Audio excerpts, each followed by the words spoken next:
พี่น้องพงลำเพิ่นตายสุวรรณันออกมาเคลื่อนไหวแล้วหลังจากเข้าสู่อ้อมกอดหมอลำอลังการโซ่หมอลำอลังการโซ่จัดงานแกนโอเพนนิ่งในวันที่7มิถุนายน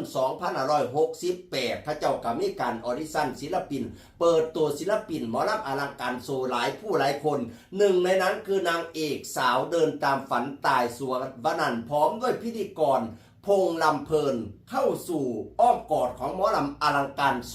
โอ้ยโพดกลางดึกประกาศกลางดึกพี่น้องเอ๋ยจนหลายคนตกใจพงกลับตายไปยุพุ่นติพนาวาน่ะแต่บางคนก็ว่าโอ้ยไปแต่เปลี่ยนตามคาดหมายเพราะว่าก่อนหน้านี้หมอลำอลังการโซก็เคยโชว์เงาดำๆว่าศิลปิน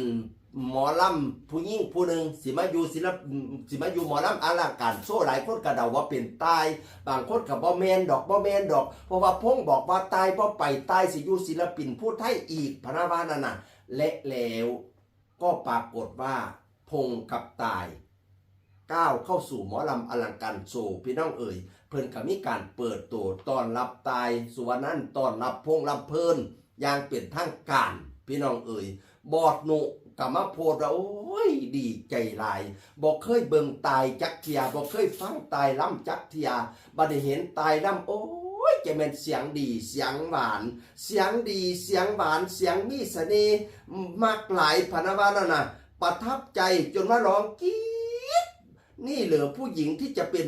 นำทัพหญิงของวงเราหมอลำอลังการโชว์เลิศยิ้มมีเสน่ห์มีออร่ามากว่าสันวานั่นน่ะเราบอกว่าถึงบอดนูนะมากหลายถึงบอดนูบอกตายว่าถึงบอดนูสิเป็นบอดที่ปากหมาแต่ปากนี่ละสิปกป้องลูกน้องพะนะ ประมาณว่าใครจะมาเซะมากัดพงกับตายเนี่ยต้องเจอปากบอดนูนะ ต้องเจอปากบอดนูนะเรามีปอกใบป้องกันลูกน้องวัสันว่าแล้วนะบัดนี้หลายคนกัดท่าว่าพงกับตายสิว่าจังไดพงก็เลยมาโพดว่าจังสิล่ะก็เพราะความจนเราสองคนจึงอ่อนแอไม่ได้ให้ผมดิ้นล้นเถอะเพราะยังมีอีกหลายชีวิตที่ยังรอเฮาสองคนอยู่ข้างหลัง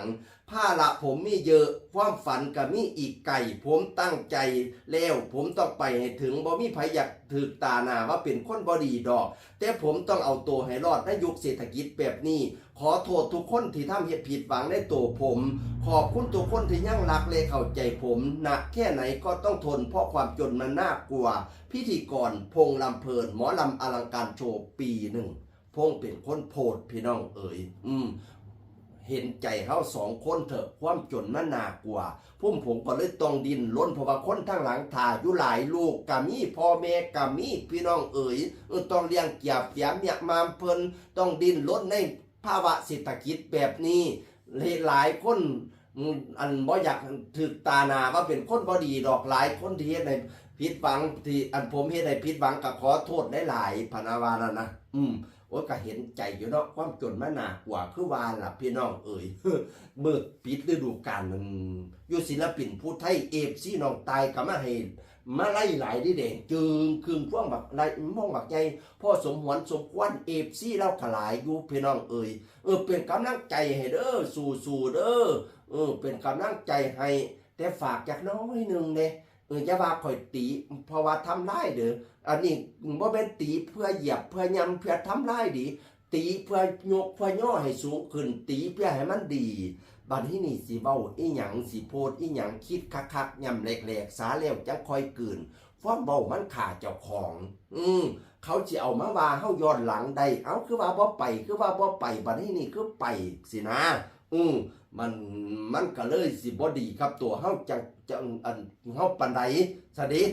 เว้าเพื่ออันให้มันดีขึ้นเด้อนี่บ่ได้เว้าเพื่อทำร้ายยัดมาเคียดข่อยเด้อ เพราะว่าข่อยรักทุกคนนั่นล่ะสู้ๆเป็นกำลังใจให้เสียงคนเก่าเว้าสู่ฟังสวัสดีครับ